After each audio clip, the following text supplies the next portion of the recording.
नमस्कार मित्रांनो. मागच्या महिन्यात आपण यावर्षी ऊसाला 4,000 रुपये भाव मिळेल असा व्हिडिओ केला होता आणि ती परिस्थिती येण्याला आता सुरुवात झालेली आहे. आता साखरेचा भाव हा लहान साखर 47 रुपये, मध्यम साखर 48 रुपये तर मोठी साखर हे 52 रुपये दर हा आजचा भाव आहे. म्हणजे साखरेचे दर हे वाढू लागलेले आहेत. ऊसाचे उत्पादन यंदा नक्कीच घटणार आहे. याला कारणही आहे. याला कारण म्हणजे अल निनो. अल निनोच्या प्रभावामुळे बऱ्याच भागात हा दुष्काळ पडणार आहे आणि दुष्काळ पडल्यामुळे बऱ्याच भागात ऊसाचे उत्पादन घटणार आहे. ज्या ठिकाणी पावसाची कमतरता असेल त्या ठिकाणी उत्पादनात खूप मोठी घट येणार असून त्याचा परिणाम साखरेच्या उत्पादनावर होणार आहे आणि त्यामुळे जर ऊसाचे उत्पादन घटले तर निश्चितच साखरेचाही भाव वाढणार आहे आणि शेतकऱ्याच्या ऊसाच्या FRPचाही भाव वाढणार आहे. त्यामुळेच 1 महिन्यापूर्वीच आपण जो व्हिडिओ केला होता की ऊसाला 2026-27 या गळप हंगामात 4,000 रुपये भाव मिळेल, तर तसा भाव मिळण्याची 100% खात्री आता निर्माण होताना दिसत आहे.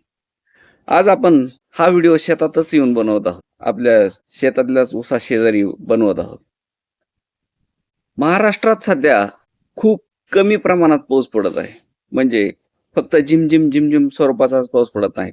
काही भाग वगळता इतर भागातही थोडा मोठा पाऊस पडला आहे, पण जास्त करून 75% महाराष्ट्रात हा कमीच पाऊस दाखवत आहे. त्यामुळे अजून तरी कुठल्याही विहिरीचे पाणी किंवा बोरचे पाणी हे वाढलेले नाही. जर विहिरीचे आणि बोरचे पाणी वाढले नाही तर अशा शेतकऱ्यांना ऊसाचे पीक हे त्याची कड लावणे खूप कठीण होणार आहे. कारण उन्हाळ्यासारखीच पाण्याची परिस्थिती जर राहिली तर ऊस हे जसा मोठा होईल तसं पाण्याची त्याला मागणी ही जास्त असते. उन्हाळ्यात लहान पीक असल्यामुळे कमी पाण्यावर सुद्धा तो ऊस तग धरू शकतो. पण जसजसे त्याच्या कांड्या वाढतील, त्याची उंची वाढेल, तसतसं त्याला पाण्याची आणि रासायनिक खताची आवश्यकता जास्त असते. पण जर तुमच्याकडे पाणीच कमी असेल तर तुम्ही रासायनिक खत सुद्धा मुबलक देऊ शकत नाही. कारण पाणीच कमी असल्यास त्या खतामुळे उलट दुष्परिणाम होत असतो. मग अशा परिस्थितीत ऊसाचे उत्पादन घटणार म्हणजे घटणारच असते. तर मित्रांनो, आत्तापासूनच आपल्याला या पाण्याच्या काटकसरीसाठी आपल्या शेतात हे ठिबक हे करावे लागणार आहे. आमच्या भागात तर संपूर्ण 100% ठिबकच शेतकरी वापरतात. पाटाने पाणी क्वचित एखादा शेतकरीच हा पाटाने पाणी वापरतो. त्यामुळे आमच्या भागातील शेतकऱ्याचं एकतर खताचा खर्चही वाचतो आणि पाण्याचीही बचत होते. जर तुमच्याकडं पाट पाण्याने भिजवण्याचे 1 एकरचे पाणी असेल तर तुम्ही ठिबक केल्यानंतर 3 एकर तेवढ्याच पाण्यावर ऊस जोपासू शकता, हे मी 100% खात्रीने सांगू शकतो. आणि ठिबकला खूप मोठा खर्च लागत नाही.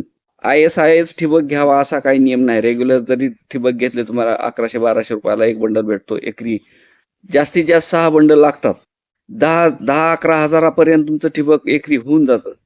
पण 2 एकर ऊस तुमचा वाढू शकतो आणि उत्पादनही वाढू शकतं. पाण्याची काटकसरी बरोबरच आता ऊसाची शेती यावर्षी आपल्याला करावी लागण्याची शक्यता आहे.